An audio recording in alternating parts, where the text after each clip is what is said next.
students, welcome to the economic class. Today we are going to study Indian economy on the eve of independence. 12th standard CBSE students, okay, for CBSE students. Reason for decline of handicrafts industries, that is what we are going to study. So, Indian economy on the eve of independence. What happened? What was the position of Indian economy during the period of Britishers' rule in India? That is what actually we are going to study. So, why Indian handicrafts industry got decline? That's what the reason for decline of handicraft industries. The main points are: the main reason for decline of India's renowned handicraft industry was the introduction of discriminatory tariff policy by the colonial government. You need to remember this point. What is the main point? Discriminatory tariff policy. This point you need to remember. British government introduced discriminatory tariff policy that ruined Indian handicrafts industry. The main reason for decline of India's renowned handicraft industry. Renowned, there is a word renowned, means it was very world famous, very popular. Indian handicrafts industry was once very popular, but the Britishers' discriminatory tariff policy destroyed Indian handicrafts industry. That is the point you needed to remember. This policy allowed free export of raw materials from India and free import of final goods. What is? According to this policy, free export of raw materials from India. Free export. The raw materials moved from India. What happened? The same way, free import of final goods, the finished goods, Indians could import from Britain without any tax. These policies destroyed Indian handicrafts industries. You need to remember these points. First was the tariff policy. Because of this tariff policy, free export of raw materials from India and free import of final goods of British industry to India. So, the final goods naturally came from Britain. India's raw materials they have taken from India. So, our farmers exported more raw materials to Britain because there were no extra tax on that. So, the Britishers encouraged export of raw materials and the import of finished products from Britain. This helped Britain's economy to grow very fast. Okay? But at the same time, what happened? Heavy duty was imposed on the export of Indian handicrafts. But at the same time, British government imposed heavy tax on the export of Indian handicrafts. Finished handicrafts products we could not export. We could export, but for that we had to pay high percentage of tax. Heavy duty was imposed on the export of Indian handicrafts. So, these are the main points you need to remember in this part. Tariff policy. Tax. Tariff policy means that is a tax. Okay, that tariff policy for export of raw materials and import of final goods was free of tax. but export of Indian finished products, they could not, our farmers could not export without tax, but they imposed exporting finished products from India to foreign countries. They imposed heavy tax imposed for exporting finished products from India. You needed to remember all these points. As a result, Indian markets were full of finished goods from Britain, which were low priced. So, the British government didn't encourage Indian handicrafts or any other Indian industries. They encouraged to import more finished goods from other country, mainly from Britain. So, as a result, Indian markets were full of finished goods from Britain, which were low priced. It led to the decline of Indian handicrafts both in the domestic market as well as the export market. This ruined the status of Indian handicrafts. They ruined Indian finished products. Our farmers or our artisans or our handicrafts experts or companies could not export Indian products. They could export, but the government imposed heavy duty on that export products, finished products. Easily we could not export because of the heavy duty imposed by the British government. So, I hope you understand this, you understood this area. I hope. Then we can move to the next page. Adverse effect, adverse effect, okay, adverse effects of decline of handicrafts. What happened? How this adverse effects of decline of handicrafts industry? Why handicrafts industry got declined? Why handicrafts industry could not perform well? That is what actually we are going to study in this part. Decline of handicrafts industries adversely affected the Indian economy in the following ways. Handicrafts industry totally collapsed because of Indian governments. Indian government means that time India was being ruled by Britishers. Because of Britishers' wrong policies, their policies didn't promote India's economic growth.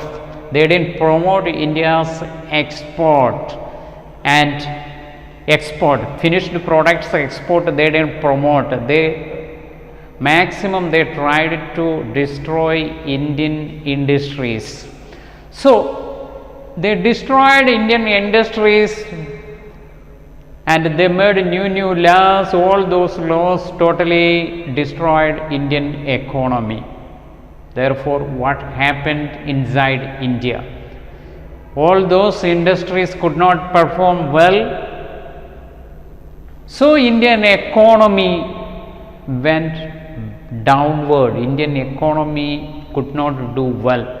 Then what happened inside India and how India was facing this? Indian people were suffering due to their unwanted policies.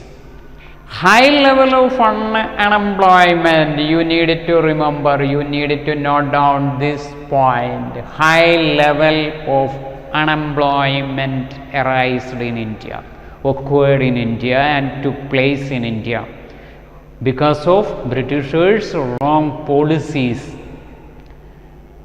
By their policies, they destroyed Indian industries. Therefore, lot of unemployment people were roaming in India. The decline of Indian handicrafts industries resulted in unemployment on a mass scale, large scale. More people lost their job, their work. They could not do anything better in the field of handicrafts. The decline of Indian handicraft resulted in unemployment on mass scale, large scale. The displaced artisans were forced to take up agriculture for their livelihood. So many people lost their livelihood. They didn't earn anything for their livelihood. Due to the British government's wrong policies, many handicrafts industries could not do anything. They could not perform well. So many people lost their job, their work. They could not do anything better in their lives. Okay. So the displaced artisans were forced to take up agriculture for their livelihood. So the handicrafts industry could not do anything well. So the people who were working in the field of handicrafts industry moved to agriculture. This increased the burden of population on villages and overcrowding in agriculture. More people came to the field. More people were working in the field. More people moved to the agriculture. So what happened? This increased the burden of population on villages and overcrowding in agriculture. More people came to the field of agriculture. There were no enough work for more people. So it made lot of havoc and troubles in the field of agriculture too. They have already destroyed the handicrafts field due to their unwanted laws and policies. Then all those people who are working in the field of handicrafts industries also moved to the agriculture field. So overcrowd came to the field of agriculture. There were no enough work for more people in the field of farming or in the field of agriculture. Import of the next point is import of finished goods. Import of finished goods. The Indian made goods could not withstand the foreign competition of machine made cheap goods. More finished goods came from Britain to India, and it was very cheap. They could sell their finished goods in more cheap rates because all those were machine made products. So more products in cheap investment and rates they could create. All those products imported to India. So Indian handicrafts industry could not withstand with all those machine products. That is the second point. Import of finished goods. The Indian made goods could not withstand the foreign competition of machine made cheap goods. It encouraged the import of manufactured goods from Britain. Britain encouraged more products, finished products from Britain to India. So that was the products were very cheap and it was highly finished products, machine made products. So what happened? All these policies destroyed Indian handicrafts industries totally. The same time they also destroyed the agriculture field. Agriculture also they destroyed. More people were moving at that time to the farming due to the wrong in the field of farming, so that they can get more raw materials from India to Britain. That was their ultimate aim that they have done. So, the adverse effect means how the decline of handicrafts industry destroyed Indian economy and destroyed Indian industries and destroyed the agriculture, and how all those policies destroyed India's export business. That is what actually we have studied until now in this part. We can move to the next part.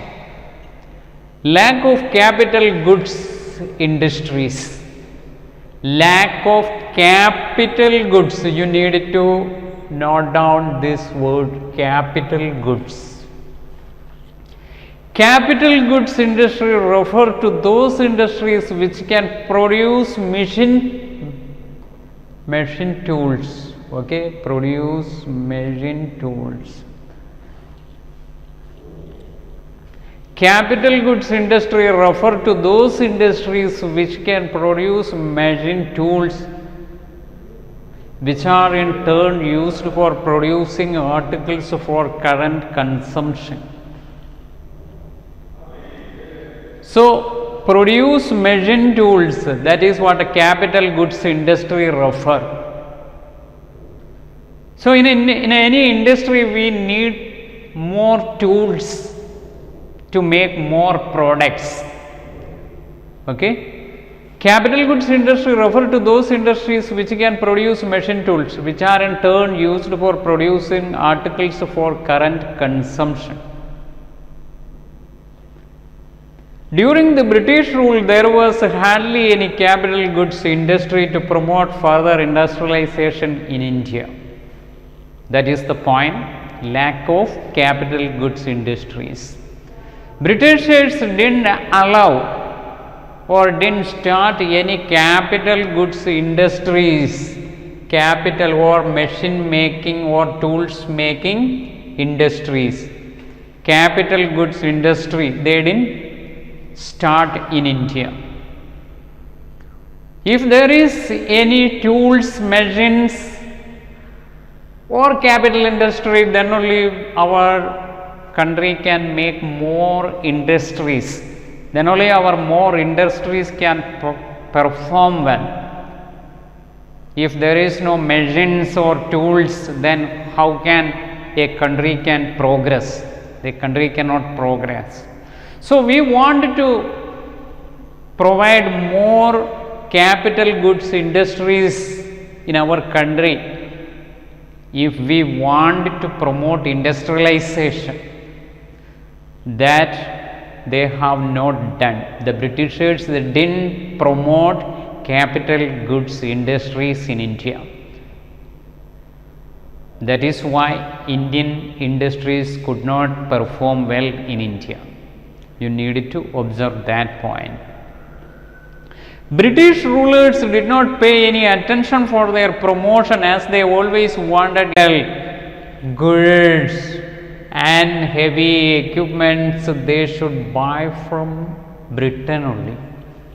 They don't want Indians make all those machineries or tools in India. They don't want. They want mainly Indians engage in the agriculture. Indians do more cultivation so that they can take the raw materials to their country. That was their main aim, ultimate aim, and they were imposing such type of laws, they were creating, implementing such type of new laws on Indians. Then we can move to the next point. Low contribution of gross domestic product. During the Britishers' rule in India, our GDP was very low. The growth rate of the new industrial sector and its contribution to the remained very small. The GDP remained very small. You need to observe this. GDP remained very small. Production and services was not doing good in India. It's wrong policy. And Indian agriculture. Limited role of public sector. This point. The next point we are going to study is limited role of public sector. The limited area of operation of the public sector was also a significant reason for drawback of the industrial sector. The public sector remained confined only to the railways, power generation, communications, ports and some other departmental undertakings. Britishers didn't promote industries in India, and they didn't promote export in India. Export means finished goods export they didn't promote. They promoted only raw materials export. So the GDP went down. The GDP went down. Limited role of public sector. Public sector was not doing good. Limited role only. In some areas only they were promoting public sector. The limited area of operation of the public sector was also a significant reason for drawback of the industrial sector. Why industrial sector in India could not do well during the time of Britishers' rule in India? When Britishers ruled India, Indian industries could not perform well. Why? There are many reasons. Among them, one is limited role of public sector. Limited role of public sector. Britishers promoted railways, power generations, communications, ports and some other departmental undertakings.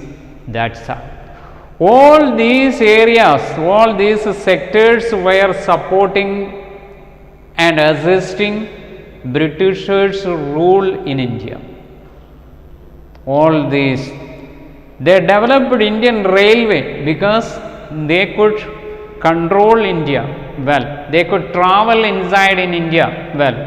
They could take Indian raw materials easily one place to another place.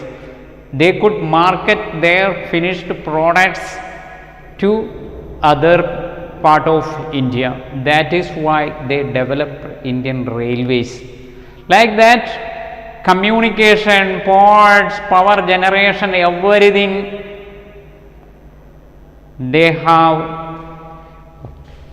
implemented. Why? They have given much attention on all these areas, railways, power generation, communication, etc. Because all these areas, departments, all these sectors can assist, help the Britishers could rule our country better way. That is why they invested more money in railways, power generation, communications, ports, etc. They didn't promote industrialization in India.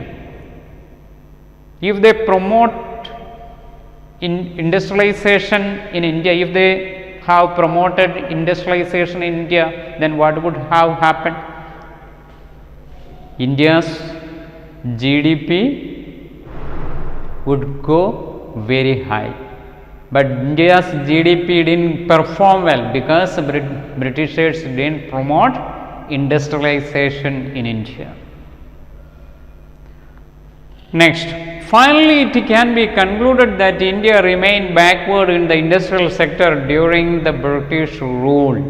That is what the final point. India could not do better in the field of industries. Industrial sector, India could not perform well. This point you needed to remember.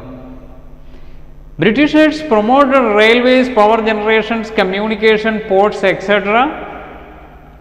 only because of their rule in India. They wanted to control India better way. That is why all those key sectors they developed.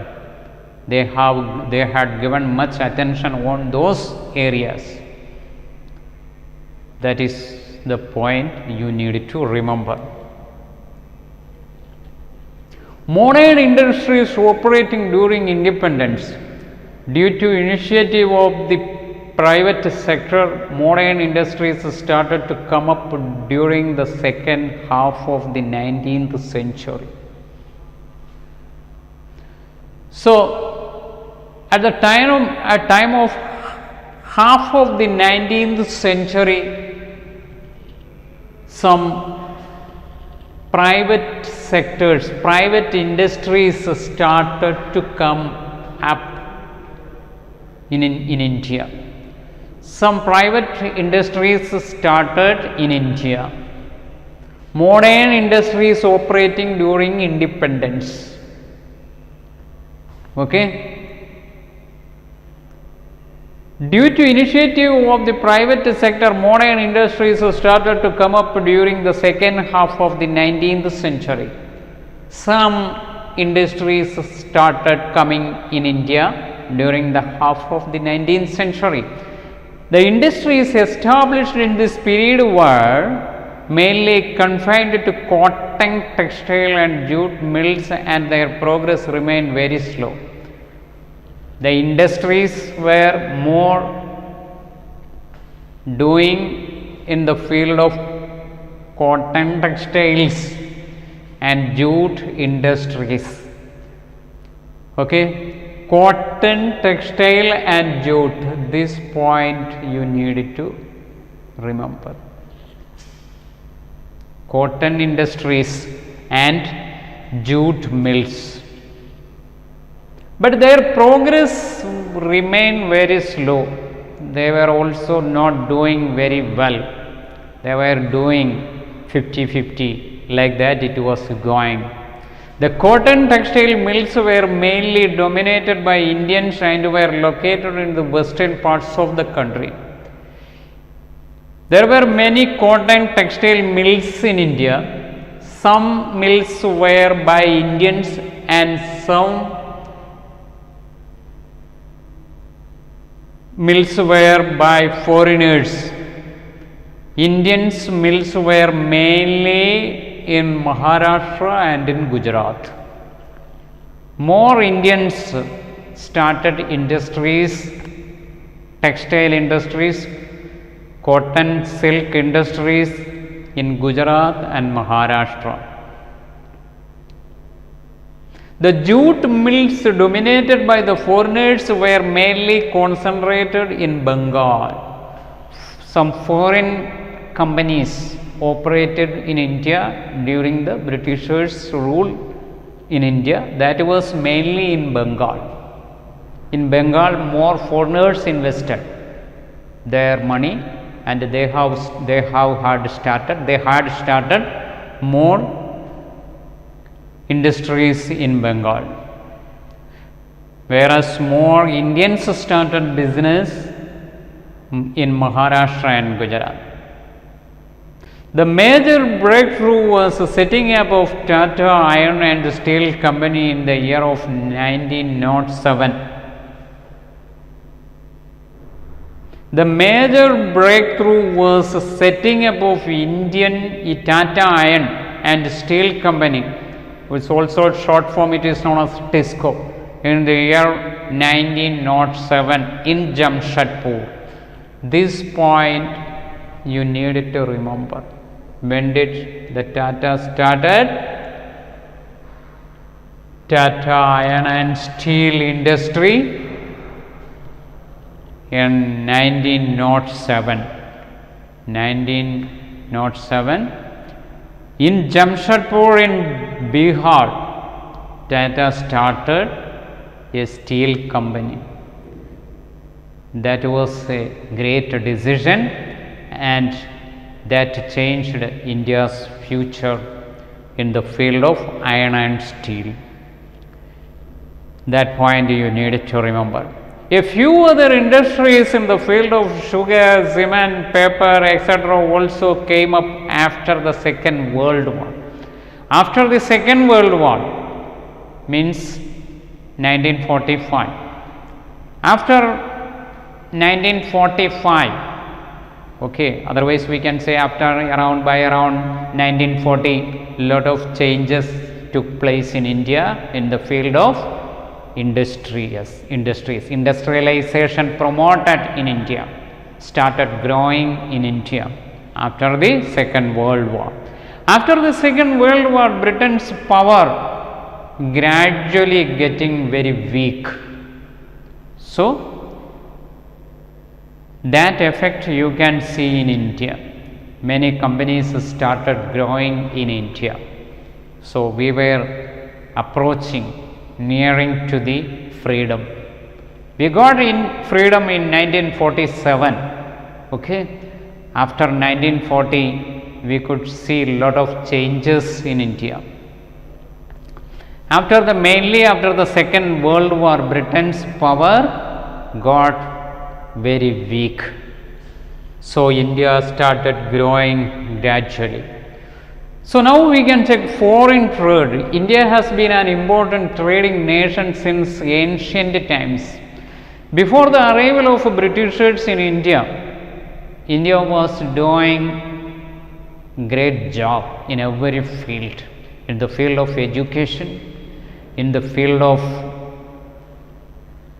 manufacturing products or industries, and in the field of textiles, etc. we were doing good. India has been an important trading nation since ancient times. In history you will study about Indians did business with many foreign countries at that time, export business to Arabia, to Europe, to other countries like China, all those China, to some other foreign countries we have done or we had exported a lot of Indian products in ancient times as well. However, the restrictive policies adopted by the colonial government adversely affected the structure, composition and volume of India's foreign trade. When did India's foreign trade collapsed? Went downward or backward? When? Only after the arrival of Britain. When Britain started ruling our country, India showed its worst economic growth.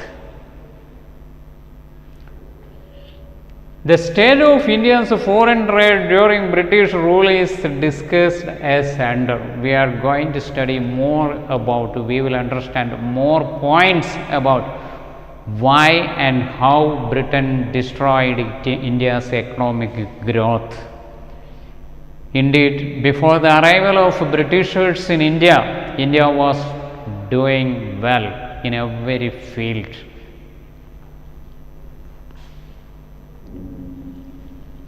Exporter of primary products and importer of finished goods. During the time of Britishers' rule in India, you need to remember this point: exporter of primary products and importer of finished goods. We were exporting primary products, raw materials, that's all. They didn't promote Indian finished goods and its exporting. Britain didn't promote. India became an exporter of primary products such as raw silk, cotton, wool, sugar, indigo, jute, etc. All these primary products we exported. And an importer of finished consumer goods like cotton, silk and woolen cloths, and capital goods like light machinery produced in the British industries. Here you need to observe. We were exporting raw materials of silk, cotton, wool, sugar, indigo, jute, etc. All those raw materials moved to Britain, then the finished products came from Britain to India. So Indians were mainly purchasing all those products in our market. That is the point. Britain didn't allow us to make or start capital goods. Capital goods means industries which produce or create more tools in order to make more industries. If we wanted to start an industry, then we need tools and machineries. Then only we can create or we can start more industries in our country. Britain stopped Indians. Britain didn't allow Indians to open such type of capital goods. They promoted their own capital goods in India. So we need to purchase their products. The more profit they had taken from us. More than 60% of India's 60% of India's foreign trade was restricted to Britain, while the rest was allowed with a few other countries like China, Ceylon and Persia. More than 60% of India's foreign trade was restricted to Britain. Indeed, that was, we can say, around 80% was to Britain only. Okay. So generally we can say more than 60% of India's, so the majority of the major part of India's foreign trade was restricted to Britain. That is the point. The major part of India's foreign trade was restricted to Britain, while the rest was allowed with a few other countries. We could also do with export our products, or we could do trade with China, Ceylon, Sri Lanka. Ceylon means Sri Lanka and Persia. We also did trade with all those countries, China, Sri Lanka, then Iran, some Arabian countries, etc. But the major part of India's foreign trade was restricted only to Britain. Major part of our trade was with Britain. That point you need to remember. The opening of the Suez Canal in 1869 served as a direct route for the ships operating between India and Britain. This Suez Canal, this is a man-made canal.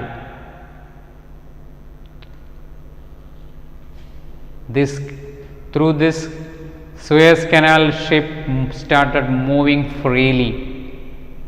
The opening of Suez Canal in 1869 served as a direct route for the ships operating between India and Britain. Once the Suez Canal opened, Britain's ship could move freely and very easily to India. It made it easy for them to reach India without much delay, without taking much time. Drain of Indian wealth during British rule. The next step we can check. Drain of Indian wealth during British rule. How they have looted, exploited and plundered Indian wealth to their country. Under the British rule, India became an exporter. Under the British rule, India became an exporter of primary products. Again and again, we are repeating the same points because that is very much important one. So, we were exporting only the primary products. They forced us to promote primary products, raw materials. When we listen the word primary products, then we must understand that is the raw materials, primary products, and an importer of finished goods. They forced us to export primary products but import finished products from the Britain. We need finished products. Enough finished products were not available in our country at that time. So, we were very much dependent on Britishers at that time. There was a huge export surplus due to excess exports. However, export surplus was used. So, we were exporting a lot of more raw materials. The export was a surplus. To make payments for expenses incurred by an office set up by the colonial government in Britain. Here, to make payments for expenses incurred by debt, you can say, expenses incurred by an office set up by the colonial government in Britain. So, colonial government of Britain started opening more offices in Britain. There was a huge export surplus due to excess exports. However, export surplus was used. That export surplus, for what they used? They used to make payments of expenses, to make payments for expenses by an office set up by the colonial government in Britain. Britain means the colonial government. Their expenditure, they spend a lot of money for setting up of their office. So, that excess money they have taken for that. That is the point you needed to understand. To meet expenses on war fought by the British government, they also took all those money for what? They spent money for war. British government very often they were making war within the country with some other kings and rulers in India. All these expenses they have taken from India only. India's wealth they misused, they exploited, they looted, they plundered, and they were using all those wealth for the development of Britain's economy, and they were using all those wealth for Britain's rule in India. So, they were exploiting India. So, they also imported many goods from finished goods from Britain to India, many goods for assisting their rule in India. So, all those money they were using were Indians.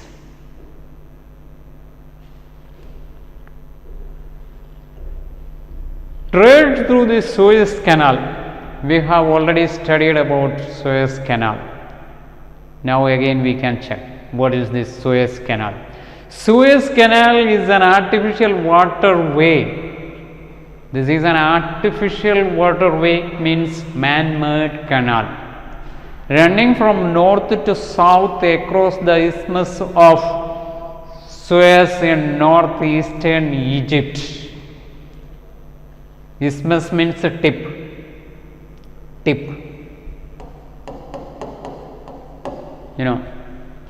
of India, Kanyakumari. So, like the isthmus is also a tip. The Suez Canal is an artificial sea level waterway in Egypt. It's connecting Mediterranean Sea to the Red Sea through the isthmus of Suez and dividing Africa and Asia.